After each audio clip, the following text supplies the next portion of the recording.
Hello, and welcome to your new favorite bookish podcast, Fully Booked and Caffeinated. I'm Kelsey, And I'm Heather. and today we will be discussing The Housemaid by Freida McFadden, an absolutely addictive psychological thriller with a jaw-dropping twist. As usual, let's talk about our fuel for this discussion. Heather, what are you drinking this morning? I have a boring old donut shop K cup, but it has my favorite creamer in it, which is the Chobani sweet cream creamer. Oh, that one is so good.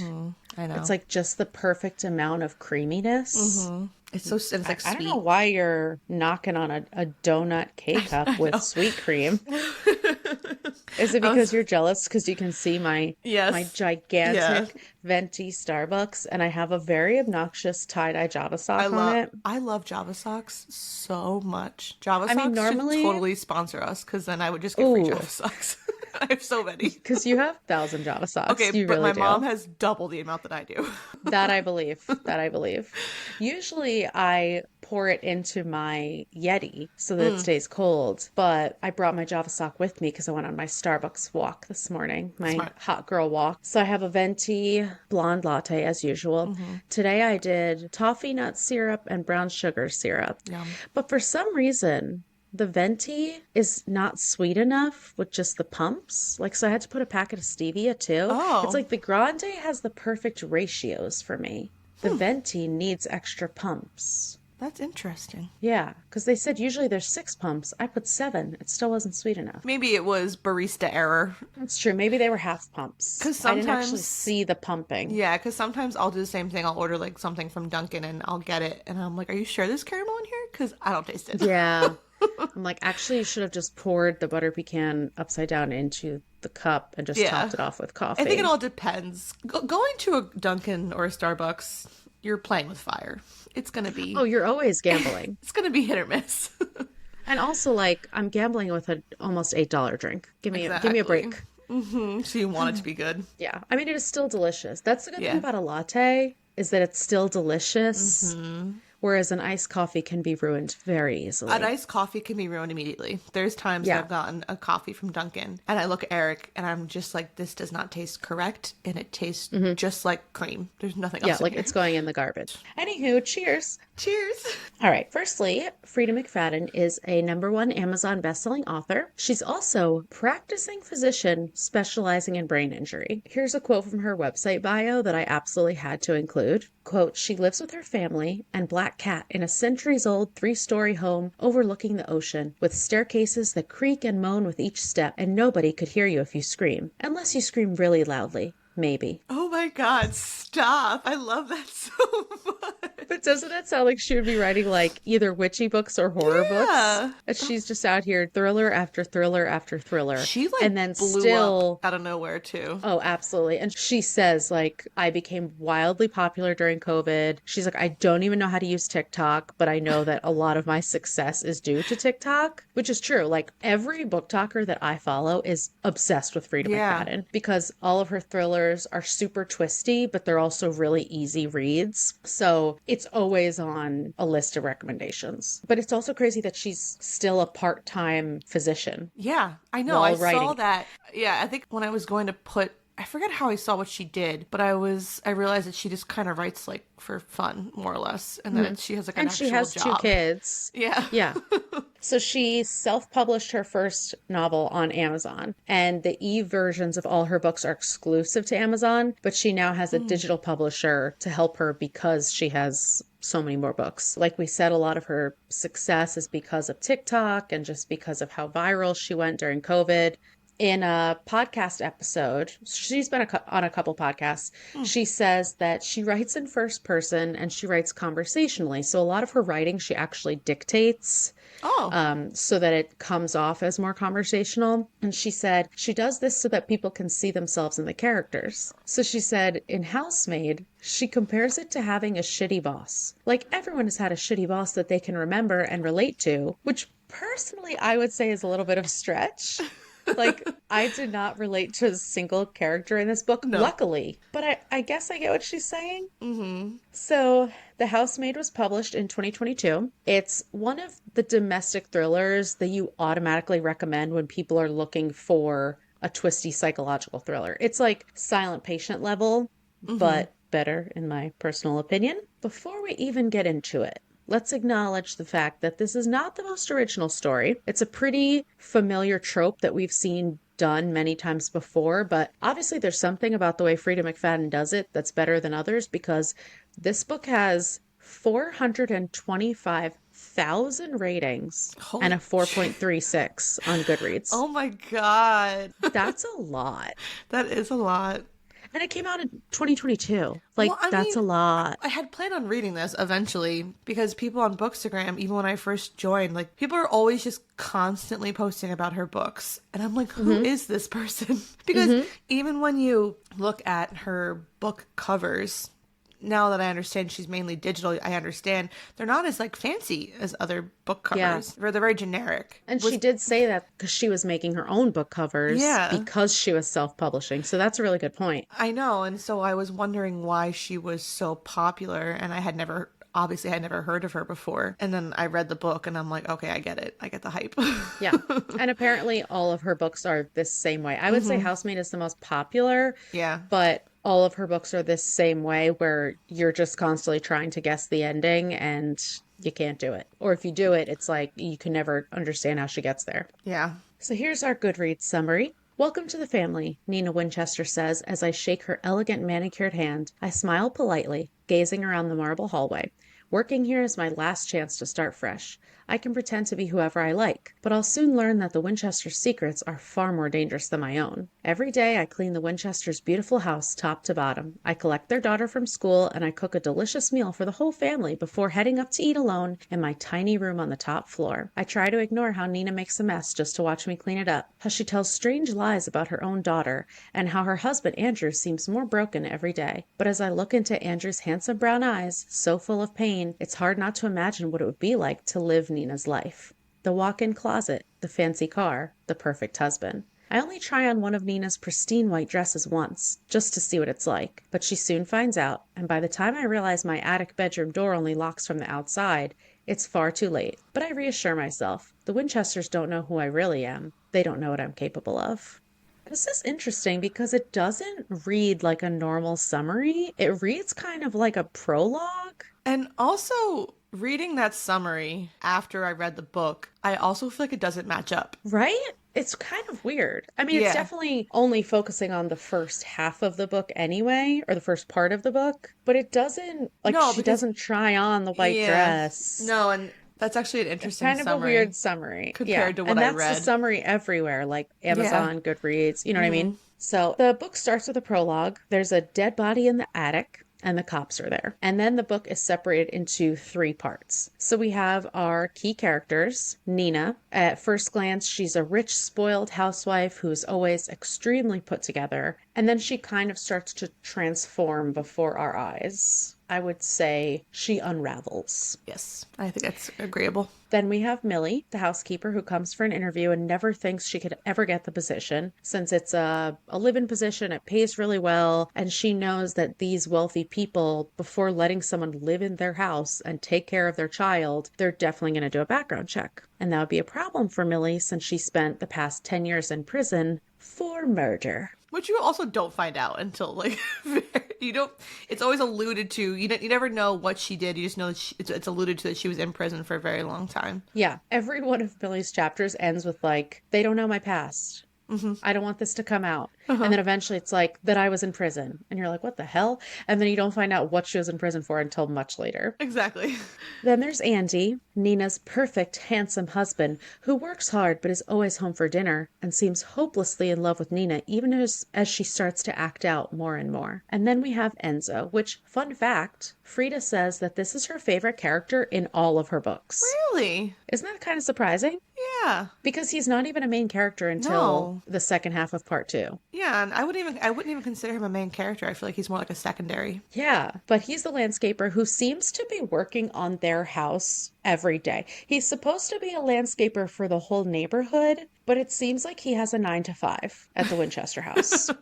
He's there every single day. So he's tattooed, muscular. He has an extremely thick Italian accent. He pretends not to speak English in order to avoid talking to people, which I I personally appreciate. admire. Yeah, I was like, Yeah, that's a good call. that's a true flex. All right, so let's run through the plot and then we'll talk a little bit more about Nina and Millie specifically because they are the main characters in this Yes. book. So we start with part one, which is 3 months earlier from the prologue. Millie is hired as the live-in housekeeper, and right off the bat, this is the type of horror movie where you're talking to the TV and telling the character on screen to turn around and get the fuck out. Her room is in a teensy attic with a bare light bulb, a single cot, and a tiny window. Nina and Andy's daughter is creepy as all hell, and Millie suspects that she could be in danger of being murdered in her sleep by this child. I know.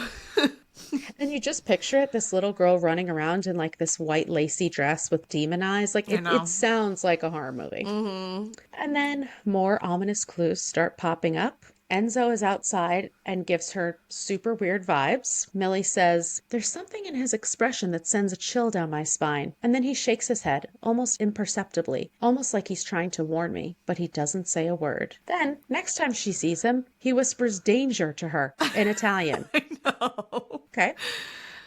Next, her door only locks from the outside.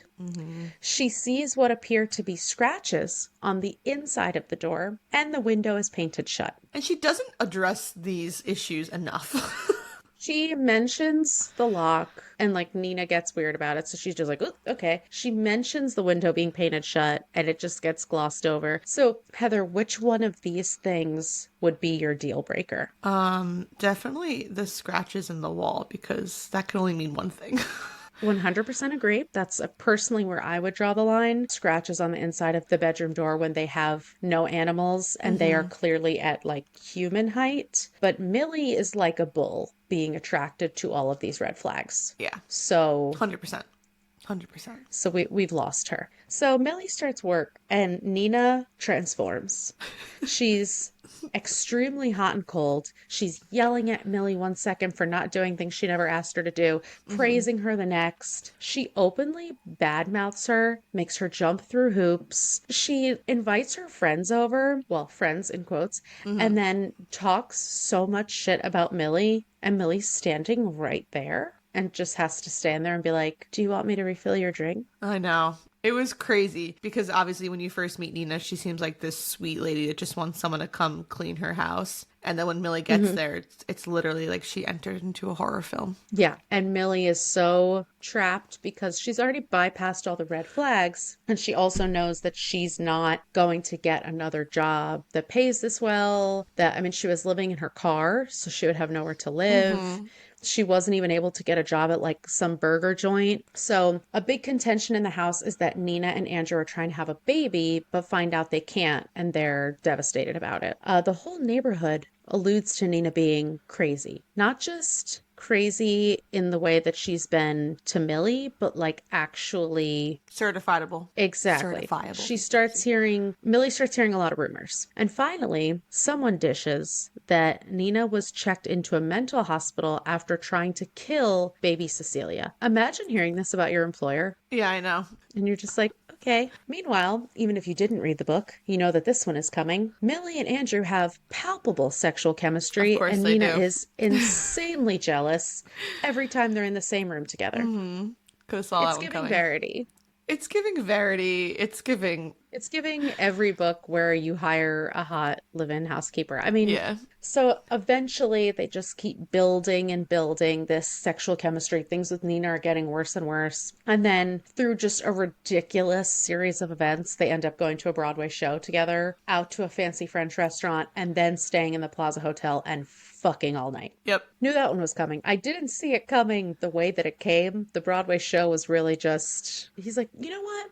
We should go to the show. We should drive to the city, go to this fancy romantic dinner, and then stay at the plaza together. That'll be fine, right? But it's literally, I just read The Last Miss Parrish like 2 months ago, and I was like, this is the exact same thing I read 2 months ago. Exactly. Different, obviously. So Nina finds out because she's tracking Millie's cell phone, but she lets Millie know that she knows by finding the playbill and leaving it out in Millie's room. I actually was, when I found out that she was tracking her phone, I felt stupid for not even clocking that in general. Because I was like, oh, wait, that would be so smart.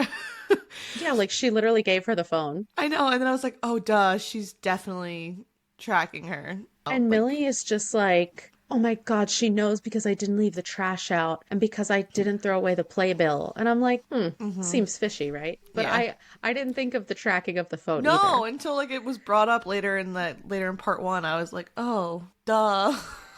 So then Nina starts to torture Millie even more, starting with exposing her prison history in front of Andy, Mm-hmm. where he's like, jaw drops to the floor. What the fuck? Mm-hmm. Then tries to get her arrested for shoplifting at the grocery store. That was Which wild. this is like a white woman power move, calling the grocery store and being like, there's a girl in aisle 10 who's definitely shoplifting. And they're like, okay, we'll go get her. Like, I know. what? You Yeah. get a call from someone like at their house that someone is Yeah. shoplifting and you have to go Mm-hmm. investigate it? Okay. And obviously Millie's panicking because she has a prison record. Like she can't, Mm-hmm. she's like, oh my gosh, did I accidentally not pay for something? Like she's freaking out. So one night, Nina accuses Millie of stealing the clothes that she had given her, and she's ready to call the police to get her thrown back in jail. Which, by the way, I absolutely loved this interaction because obviously, like a month ago, she was going to go donate these clothes. And then she says to Millie, actually, you know what? What size are you? These will fit you perfectly. She's like, I have no need for them. I'm just going to donate them. I'm never going to fit in them again. You should totally have them. And then she does like this total 360 and she's accusing her of stealing them. And it just shows you how psychotic Nina is in that moment, that she's now accusing Millie of stealing something that she openly gave to her. And I was like, this is Yeah. brilliant. And then there's also this weight issue that we haven't talked about, but that comes up all the time. So basically, at the beginning, Nina's like extremely put together and extremely obsessed with the way that she looks. But Millie sees pictures of Andy and Nina from earlier in their marriage and sees that Nina has put on a lot of weight. And the whole thing with the dresses is like, oh, these don't fit me anymore. So you can have them because Millie is, like a size 6. And Millie makes some comment in her head like, wow, Nina probably hasn't worn these for a while. And then when Nina is screaming at Millie and accusing her of stealing the dresses, Andy is like, girl, you haven't fit into this in years. And I was like, Yeah. ugh, I no, know. Andy, I no. know. So she whips around. I thought she was going to kill Andy right then. She's like, are you calling me fat? And he's like, So it's just like, it's so cheesy, but it is actually part of this storyline. Exactly. So this is the final straw for Andy, that Nina is willing to put an innocent person in jail for something that she did when everyone knows that she gave Millie the clothes. He kicks Nina out, and that same night ends up in bed with Millie. Millie's honestly so naive, and maybe it's because she doesn't have much dating experience because she was in jail for 10 years, or because Andrew is that charming. But the fact that she thinks that Nina would give up that easily Uh-huh. is hilarious I to me. know. I agree with that. And she also does some really stupid things. When she gets caught in the hallway after Andy kicks Nina out and she goes, do you need help packing? Oh, I Or know. I was like, no, no, no, no. Yeah, I was like, oh, that was kind of savage. It was so uncomfortable. Like, just turn around and hide. Pretend that you weren't there watching. I know, because also, like, I feel she's very nosy. Not that I think she's doing it intentionally. Clearly she is. But she's not doing it with bad intentions. I think Right. she's just, like, concerned about the situation that she's in. But there's so many instances where she's just creeping up on the two of them when they're fighting or they're having conversations. And you're just kind of like, girl, you're gonna get caught. Something bad's gonna happen. Like, And she mind gets your caught business. every time. Yeah. And then she's just like, oh, hey, I was just standing here Yeah. seeing if you need anything. Yeah. But she rationalizes it in this way because she thinks that Nina is emotionally abusing Andy and that Andy deserves better. So she's kind of looks at it as like, well, I'm just looking out for Andy, and like I don't understand why he stays with Nina because he seems so perfect, and why is he staying with her and raising her child? Yeah. And so she thinks that Nina is the problem. Andy is just too nice to get rid of her until that final night. And then they end up in bed together, and she's like, oh my God, this is exactly how things are going to work out. And of course, they have sex in like the guest bedroom because she can't have sex in the marital bedroom because she just stole Because the husband from Nina. Yeah, and because it's still warm because Nina was just in that bed. I mean, so then we move to part two. And I love when books do this how-to guide. It's very Oh, yeah. Gone Girl. Yeah, I like that too. And I love it in Gone Girl. So here begins How to Get Rid of Your Sadistic Evil Husband, a guide by Nina Winchester. And that's when you realize, wait a second. Uh-huh. Well, yeah, because at the end of part one, Millie gets locked in the room. So even But before... we don't really know is she locked in there? No, I know, Did he but just leave her in there? Yeah, but because like she gets locked in the room, and then you realize that something's up, and then as soon as you turn to part two, it says the sadistic husband, and you're like, oh, which obviously I could understand that this was where it was going, but at the same time you're just kind of like, oh fuck. Yeah, and you're like interested, even if you knew that's where it was going, you're like, okay, how is she going to play this one out? Yes. So, step one, get knocked up by a drunken one-night stand, drop out of school, and take a crappy job to pay the bills. So, Nina was a receptionist at Andy's company, and they randomly started dating. Step two, naively marry sadistic evil man. Andy charms the hell out of Nina, and they get married pretty quickly. And here's where we get to the good stuff. Step three, discover your husband is pure evil. The first lesson is 3 months into their marriage because Nina skipped a hair appointment and her roots are showing. And Andy decides that it's time to punish her. So he locks her in the attic room and has her start pulling out her hairs. This was so sadistic. This was rough. The different kinds of torture in this book are Yeah. very inventive. So she has to pull out her hairs one by one and until he will let her out. And then he does finally let her out, but there's a whole thing where the cops come and find Nina trying to rescue Cecilia from drowning in the bathtub because Andy called the cops to say that his wife wasn't answering the phone and he was worried about her, and usually she answers the phone. So they break in, they see Nina holding Cecilia in the bathtub. Both of them are drugged up. Yeah. And she's immediately committed to a mental hospital. And this is where we get the rumor that Millie had heard that she was committed for trying to kill Cecilia. So step 4, make the world believe you're crazy. This part blew my mind that she's in this mental hospital and she's going to like daily therapy and they're medicating her and they convince her that she hallucinated the entire attic situation. Yeah. They convince her that she tried to kill her daughter. And this wasn't like a postpartum, like Cecilia was like 4 years old. Yeah, I just think that the psychological torture that Andy inflicted on her, and then obviously he clearly has connections in this hospital. So they continue that same psychological torture to make her feel like this actually was, the attic was a figment of her imagination and that she actually is starting to go crazy and she did try to kill her daughter.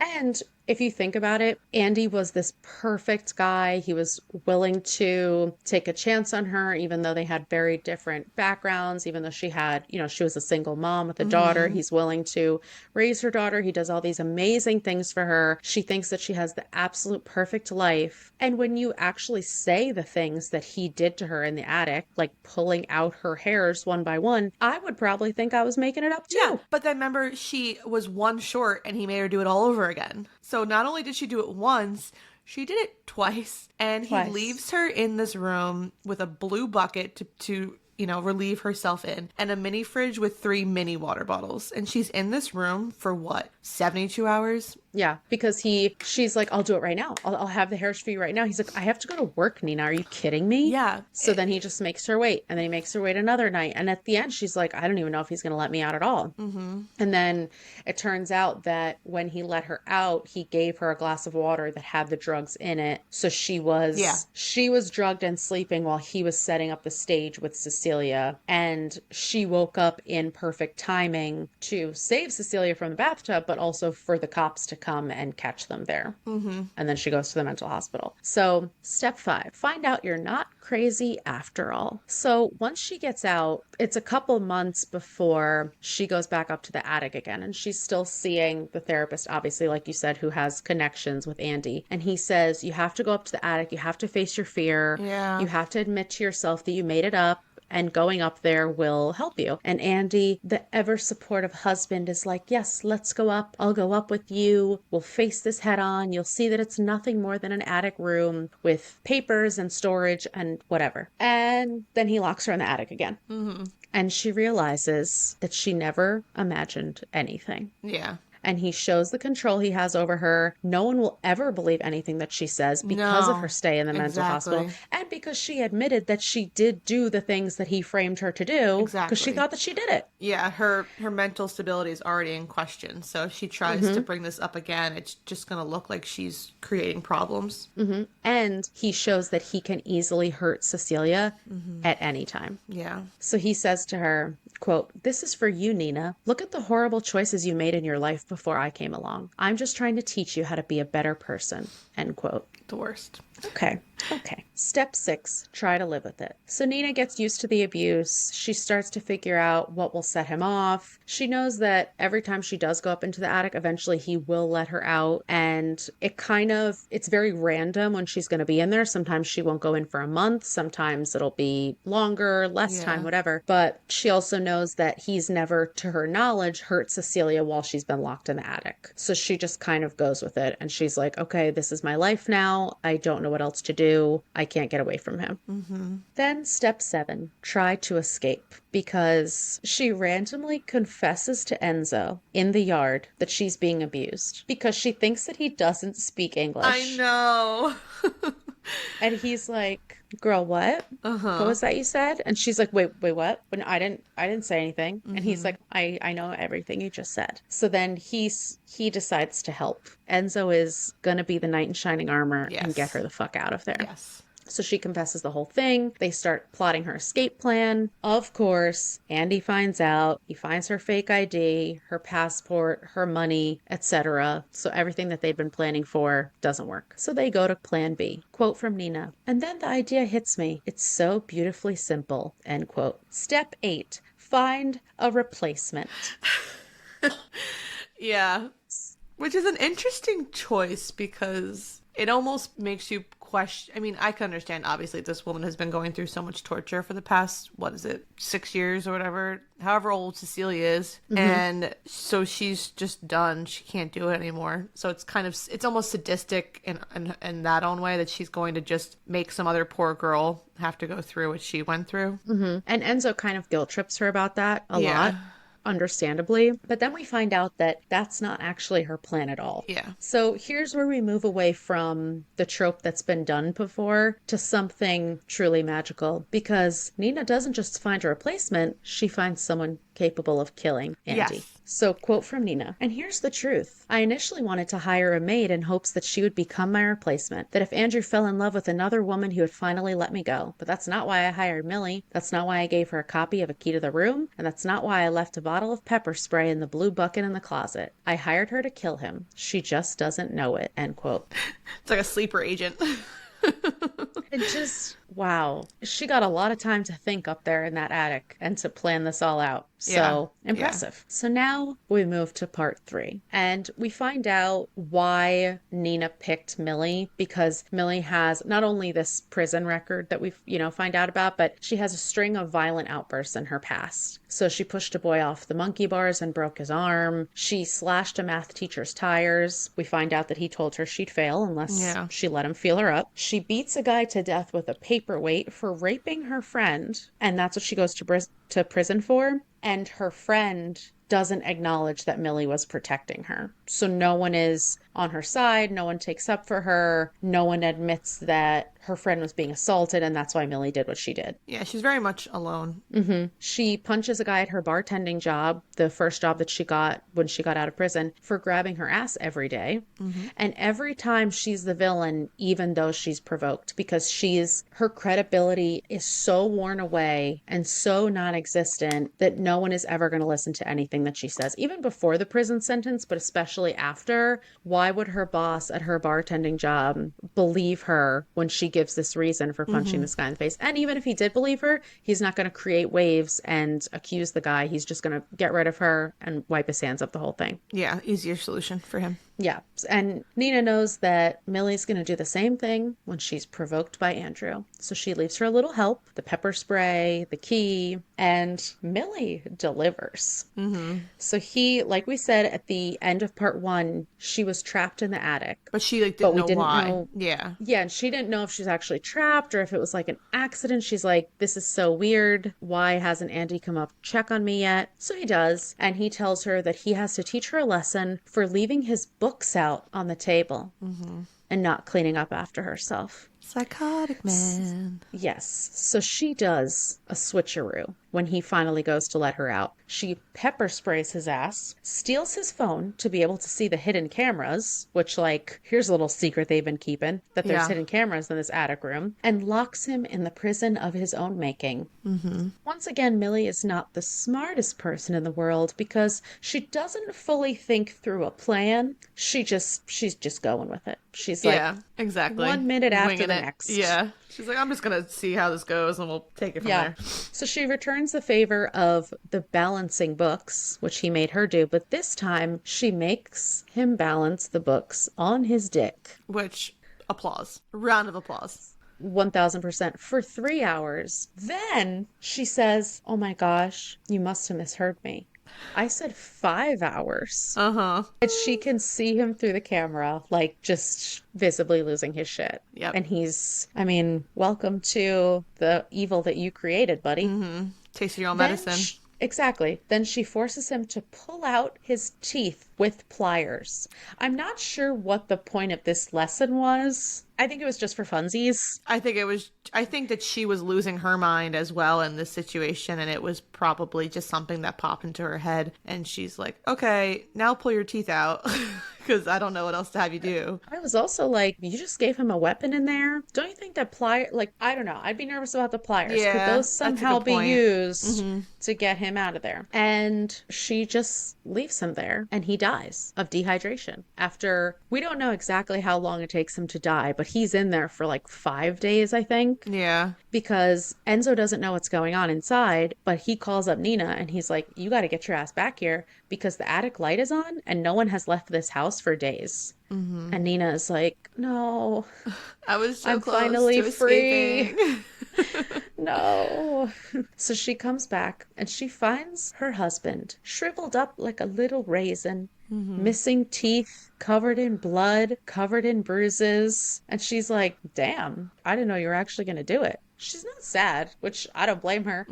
But she's like, this is kind of weird. Yeah. So then Nina decides to let Millie go in a brief moment of good conscience. And while she's being questioned by the detective, she finds out that the detective is the father of Andy's ex-fiance. That was interesting. That was something I didn't see coming at all. That was an interesting plot twist. Because you're like, how is she going to get out of this? Yeah. When there's literally a dead man in her attic. Yeah. And she says that Andy has so many friends in the police department and Andy's parents do. So she needed this detective on her side. And he was. And he makes the whole thing disappear for the most part. So then we get to the funeral and Andy's mother shows up, who we haven't talked about, but she's in the whole book. She hates Nina. She disapproves of her parenting. She's very judgmental, but Andy is like her sweet baby angel who can do no wrong. So Evelyn goes up to Nina and she whispers to her that she saw the coroner's report and she knows that he didn't just die of starvation, dehydration, but that he was missing teeth and the bruising. And she says, quote, "It's such a shame that he never really learned. I'm glad you stepped up and taught him a lesson. Yeah. Didn't see this one coming. No, I didn't see that the abuse that Andy was inflicting on all these women is because of his mother inflicting the same abuse and torture on him. Yeah. As a child. So she basically says that she made him, well, no, she pulled out one of his teeth as a child because he wasn't brushing his teeth. And she's like, if you don't take care of your teeth, you're not allowed to have teeth. Yeah. So, like, what are the chances that Millie just whips out these pliers and is like, hey, yeah, it's pull like, out some of them teeth? Therein lies why where the plier thing probably comes in, because that was the whole, without obviously Millie knowing it, but it kind of comes back full circle. And it's just interesting because clearly you understand now why Andy's the way he is, and it's because his mother is clearly psychotic as well. Yeah, and absolutely. His mother inflicted all this abuse on him, and so it gave him the control, or wanting the control, to inflict that same abuse on other people. Mm-hmm. So the last twist. I know there was like so many. It was like twist after twist after twist. I was like, are we done yet? Are I we know. done yet? Nina recommends Millie for a housekeeping job, and while Millie is on the interview, she realizes that it's for an abused wife. And the woman named Lisa, there's a quote. This is like the last page of the book. Yeah. So, Lisa slides the knife back into the wooden block and straightens up, her blue eyes wide and anxious. Can you help me, Millie? Yes, I say. I believe I can. So her new job placement is housekeeping hitwoman. Which I love. That was probably my favorite thing about the entire book, was that like ending. Mm-hmm. Because not only does Nina not make Millie take the fall, but she also hooks her up with another job. And she also is like, I know that Millie can put this bad temper and this violence to good use to help these women. Yeah, and that's kind of like the thing too. It's all the things that Millie did in her past. She was doing it to either protect herself or protect other people. So from men. She wasn't just committing crime and hurting people for the fun of it. She was doing it because they were inflicting, it was a retaliation for what they were doing to her or to her friend. Mm-hmm. And for her not being believed, and that's the same as these women not having a way out. Mm-hmm. So that's the end of the book. Mm-hmm. But there's still a lot to discuss. I think Nina and Millie are really developed characters. Like, you really get to see the motivations behind what they do. And I know I personally have very conflicting feelings for both of them. Yeah. Because for Millie, I have sympathy for her because she's been misunderstood so many times. Everyone doubts her. Nina is emotionally abusing her as her boss. But at the same time, she slept with Andy, knowing he was married, knowing she wasn't being honest with him, knowing that that was unfair to Nina, and she just did some dumb things. Mm-hmm. So you kind of feel like, not that she got what she deserved at all when she got with Andy, but it's kind of like, how can you feel that bad for her, abuse aside? Yeah. You know what I mean? And then same with Nina, you feel for her because she's completely powerless against Andy until Millie shows up. And as her backstory unravels, you realize that everything she's doing to protect Cecilia, because that is the threat that's looming over her head every day, is that Andy could hurt Cecilia. But you can't fully feel bad for her because she's willing to put Millie through the same suffering and torture, and she has this elaborate plan to make Andy fall out of love with her and go sleep with the housekeeper. Yeah. So I have a few discussion questions for us, sticking with our book club style theme. What do you think sets this book apart from other books like it? I think it has this creativity that other books don't have, because the way that you discover that Nina chose Millie because she knew that Millie was capable, and you don't know that reading the book, that Millie's capable of committing a murder or hurting someone, but also not because she wants to. It's just because she, like I said, it's like retaliation for what was done to her. So when you get to that point, because obviously, like, I'm reading the book and I'm like, oh great, like this is literally just another, she's just replacing her, it's not gonna go. And when I read other books that were similar to this, you don't feel bad for the character that is the replacement because they're like a horrible person. There was nothing about Millie that stuck out that made her horrible. It really truly seemed like this girl was just trying to change her life around. And so you almost feel bad that now she's getting put in this situation when she really didn't do anything wrong. But then it comes to light what she can do, and you're like, oh shit, like this is like, it's legitimately like an assassin book now. Yeah. Like literally Nina has hired this woman to be her housekeeper because she wants her to murder her husband. And it's like, yeah. oh, this is actually fun and I like this. So once you get past everything, because like I had said to you as I was reading it, I'm like, this is like literally a compilation of 7 books that I've recently read this year, and I don't understand what's going to set it apart. And then you get to it and you're like, never mind, I get it. And I understand the hype of this book now. I think it's exactly that. And the fact that it didn't rely on the main big twist, whereas a lot of these other books that have the same trope, it's like, okay, the twist happens. Now we're finding out how it plays out. There were so many other plot points and twists and turns that it wasn't just, okay, we find out Nina's behind this. You see how it plays out in so many different ways, and it keeps you on your toes the whole time. Yeah, there's like a lot of little Easter eggs. Exactly. Because especially, like, I think one of the biggest Easter eggs was Andy's mother, Evelyn. Because you can you get the vibe throughout the book that she's stuck up and she's always wearing white. And so Andy always makes Nina wear white, and then Cecilia's always wearing white. So from there, you should see that he has, without realizing it, you should notice that he has this weird obsession with his mother. Yeah. But it's never touched on or anything until you get to the very end and you're like, oh, okay, I get it. Exactly. He has like, what is that? What's called when you're like obsessed with your parents? There's like that weird. Gross. I don't know. I know there's like that weird, like, there's like that Greek phrase. I'm going to say this wrong. It's like the Oedipus complex. Oh, I'm Oedipus. saying it wrong. Oedipus complex. Yeah, when you're obsessed with your mom. I think that's what it's called, when you're like obsessed with like one of your parents. Yeah. So that brings like, me that's to literally now. Our next question, which is... Oh, good. Sorry. No, this is good. Did you feel any sympathy for Andrew after you found out about his mom?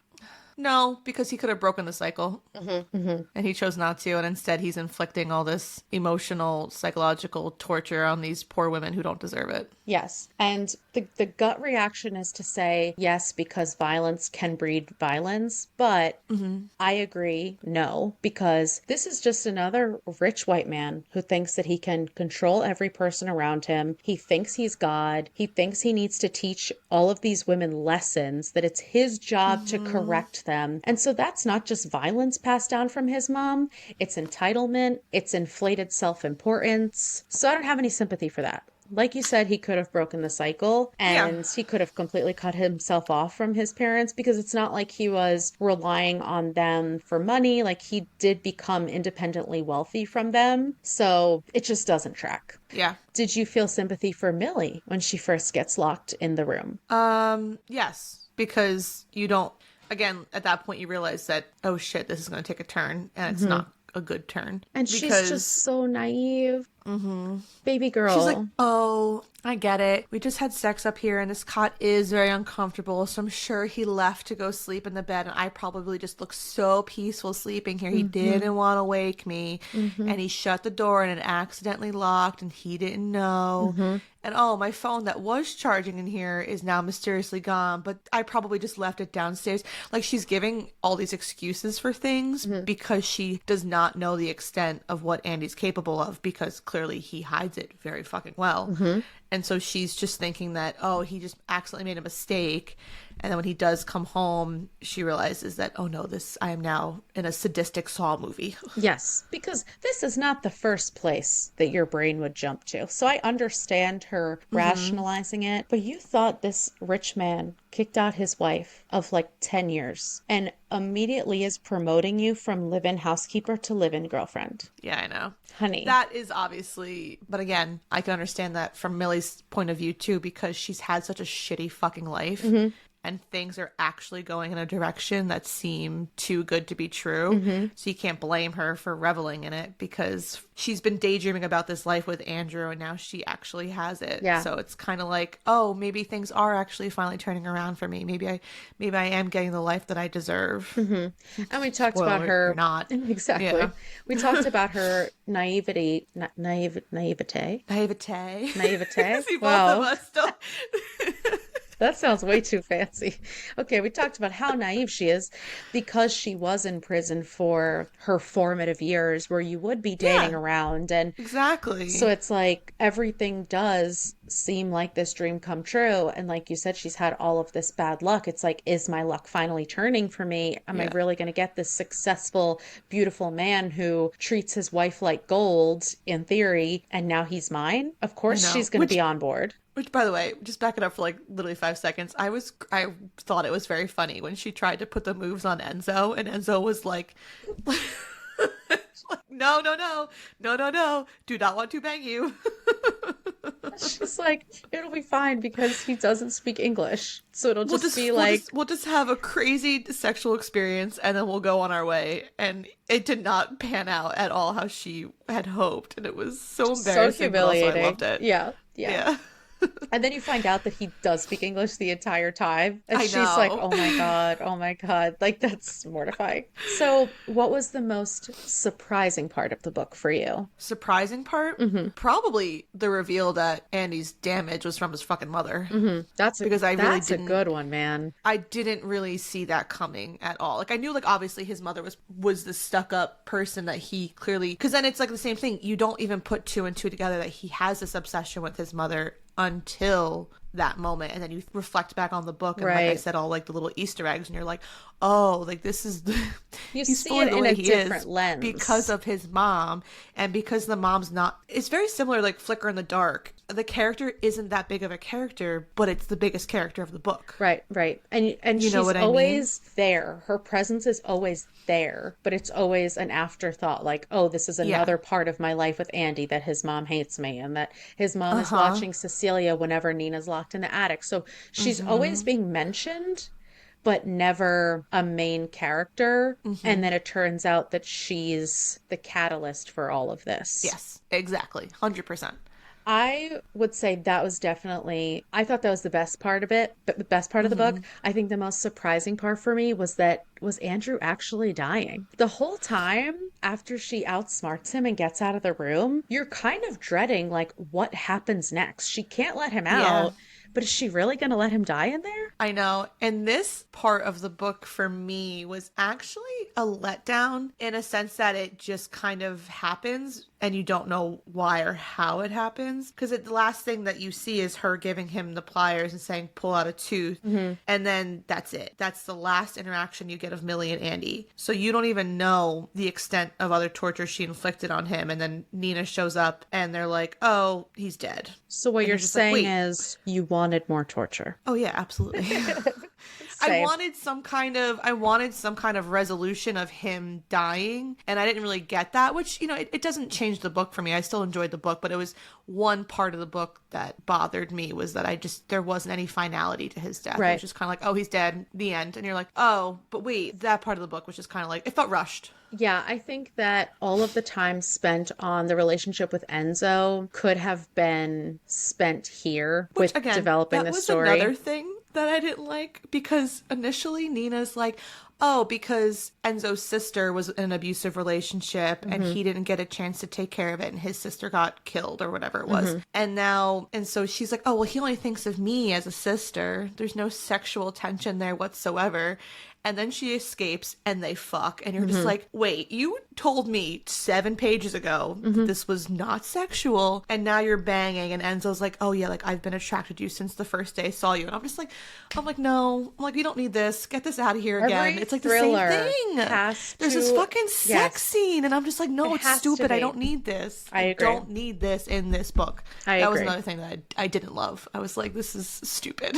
It just didn't seem like he was as big of a part of the book as they were trying to force a little bit. And I completely agree with you. I think that Andy had to die, because I can't think of another way that this plays out. Absolutely. That's how it ends. It has to end. But like you said, we don't get that finality because we don't know exactly what happened. And so she just stopped going up to the door. He's banging on it and screaming and continuing to pull out his teeth, and she's watching it on the video. And then 5 days later, like, well, why did he pull out more teeth? Is it because she said, I'll let you out, but not yet. You have to pull out one more tooth. And so it's, you're kind of just like, well, wait, like where did that come from? And then what would happen if Enzo had never called Nina and Nina hadn't come back? How long was Millie going to stay here? That's another with his thing dead body too, in the attic? because she could have just dipped and just left him there too, you know what I mean? But she just, obviously, where would she go? She's a felon, so it's... And she also doesn't know the extent of Nina planning this. So she could think that if she left, Nina has all of her information. Nina Mm-hmm. could send the cops after her.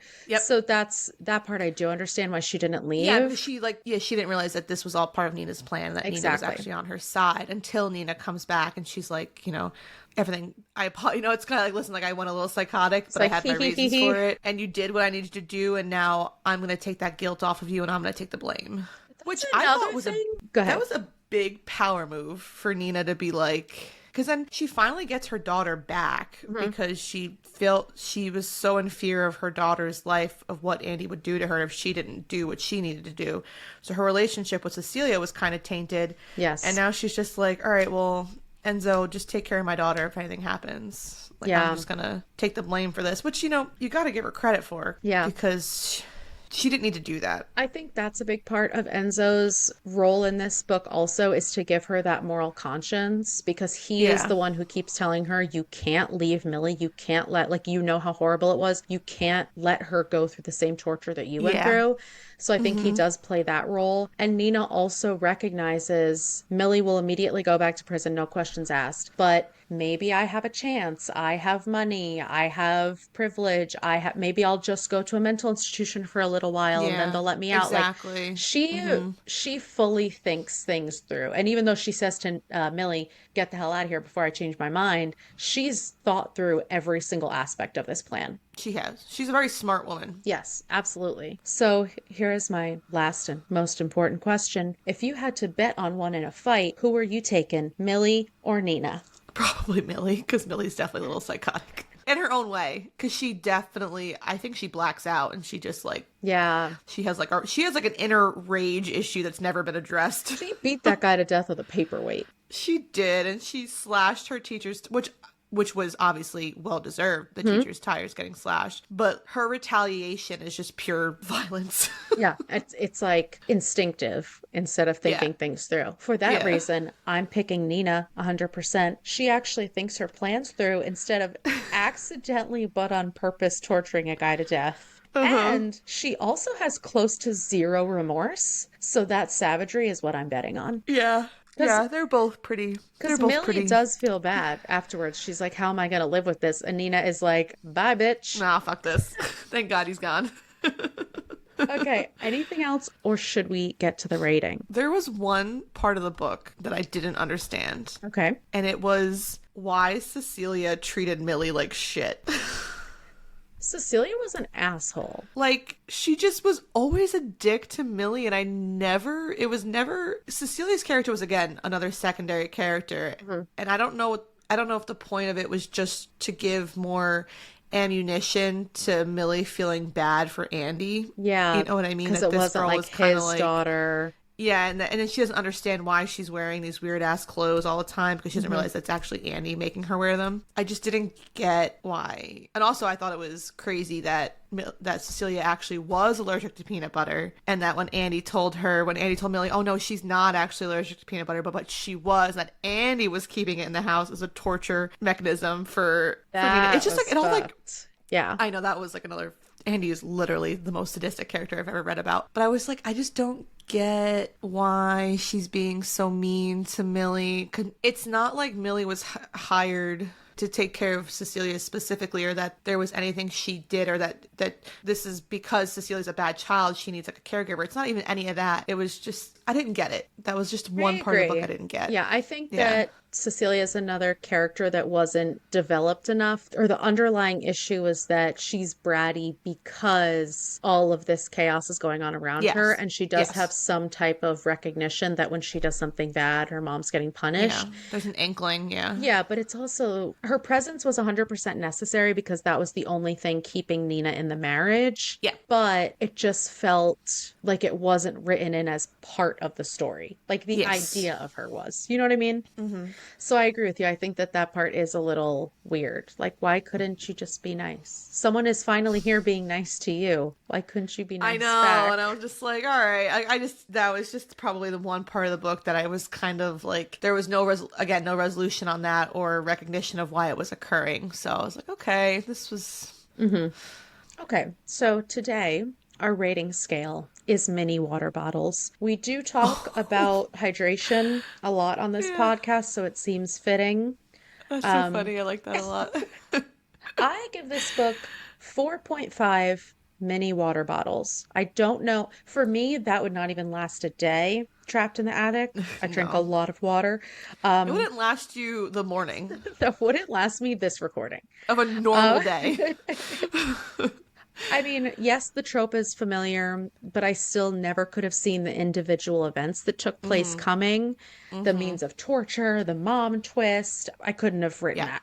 agreed. Also, it's such an easy read. It's fast paced. And even though I had issues with individual things like Enzo or Cecilia or whatever, I just thoroughly enjoyed this book. Like, I read the last page and I was like, holy shit. And I feel like Mm-hmm. that's a pretty good reaction to a thriller. It is. It 100% is. So, how many mini water bottles are you giving this I gave book? it 4 mini water bottles. Okay. I completely second everything that you just said. And the reason why I don't give it that extra point 0.5 is just because, like I've said throughout the podcast, I've read this trope so many times recently, like in the past few months. It was kind of a turnoff initially, but then once you get to the real meat of this book and what the consensus of it is, I realized it was actually completely a standout on its own, even better than any other ones that I've read recently. And then the little things like Enzo's character, Cecilia's character. Yeah, I think this is But my fault for making you read The Last Mrs. no, it's Parrish last okay. month. But anyways, because I read The Last Miss Parrish, and then I read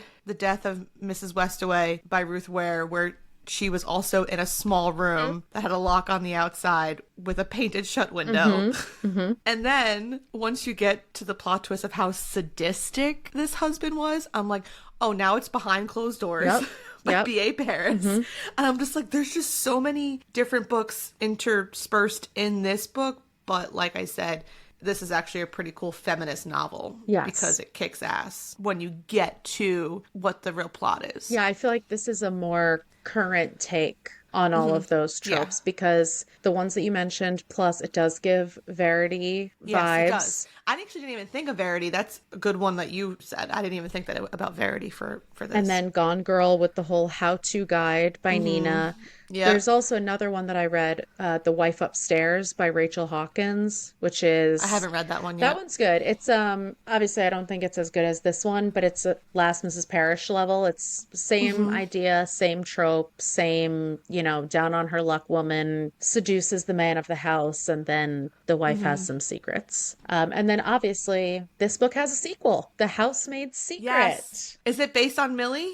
Yes. And surprisingly, so I just read it. Surprisingly, Enzo is a main character in that book. So I think that even though he wasn't super developed in this book, Freida McFadden really set him up to be a main character and she didn't go into this thinking she was going to write a sequel because she doesn't think that most thrillers are capable of having sequels because that's the whole point. But I think it really let her build off of him and make him more important. Well, you said in the beginning that Enzo was like her favorite character she's ever written. So I can't say I'm surprised if she did a sequel because she probably wanted to explore that character she created more. Yes, exactly. So, anything else you want to add? No, I think that we hit everything. I said all the things that I thought.